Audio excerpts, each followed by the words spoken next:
Good morning, beautiful people. For today's video, we're going to prepare a delicious dish out of eggplant. So guys, this is my very first time cooking eggplant this way, and the results are very beautiful. So if you're going to ask me again if I'm gonna make this way again, yes, definitely. And if you haven't subscribed yet to Love's channel, please consider subscribing. Hit nyo na rin guys ang notification bell para updated kayo sa susunod ko mga videos. Please like, comment, and share. And thank you. Add natin ang pepper guys.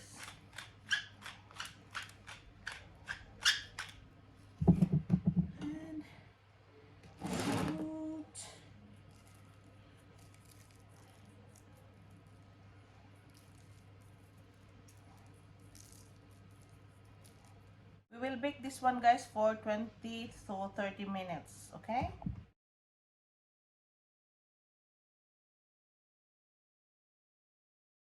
So this time we are going to prepare our spices, the garlic, the onion, and the capsicum, of course, okay?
Guys, this is how to make a minced meat by manual.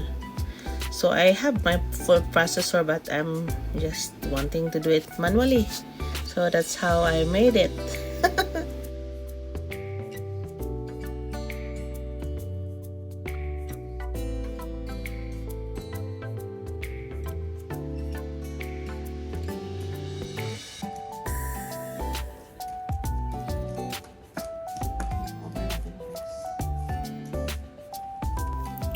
So after 25 minutes guys, i-flip over natin siya at i-bake natin for additional 10 minutes.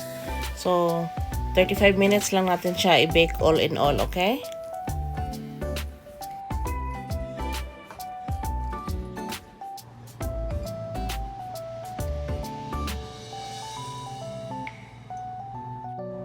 Hindi pa masyadong mainit ang ating oil para mag-aromatic pa siya, okay?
ko na vegetta guys. Vegetta. Unang paprika.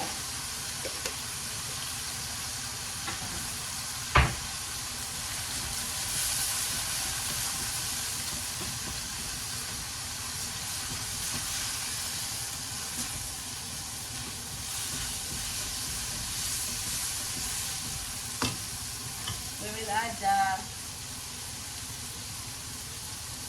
bell capsicum and white onion, guys.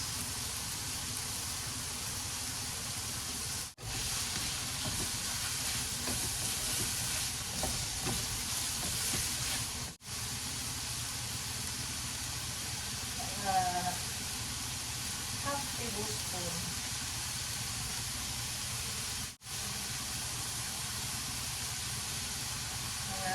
Half tablespoon lang ng soy sauce.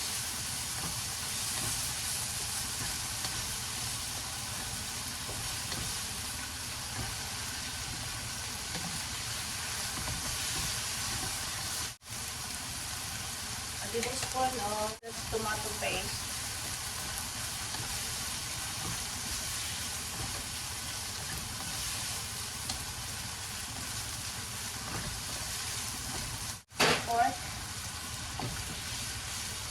Simmer natin siya, guys, hanggang lumiliit ang sabaw.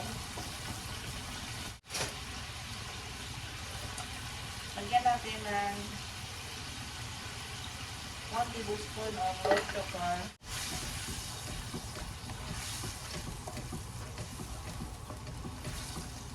So, hinaan natin ang apoy at simmer hanggat mag-tender ang ating beef pork mince. Cover and simmer. So I'll be using cheddar, tasty cheese.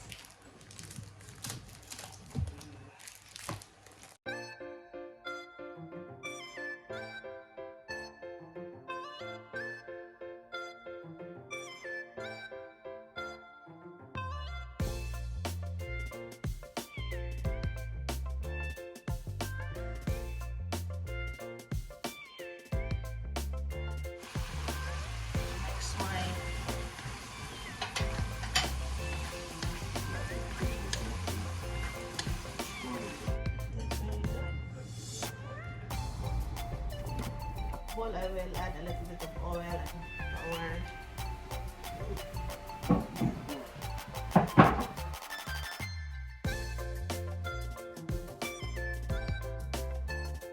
So guys, sundan nyo lang ang process. So, symbol time na natin tayo, guys. Ino na natin yung eggplant at the bottom, yung baked eggplant. Tapos guys, ilagay natin yung ating cooked minced meat. Yes. And then we will add the spring onion, then the cheese, okay, the shredded cheese or the grated cheese. Do not worry, guys, malinis yung aking kamay, and if you are doing it for business, you should wear gloves. But since I am doing it for our family, for the two of us, so, or me, myself, and I, so, kasi ako lang yung kumain ng eggplant, guys, okay? So, repeat the process lang nyo, guys. So, kung ano yung nasimulan nyo, ibalik nyo na lang din, okay? So, repeat the process.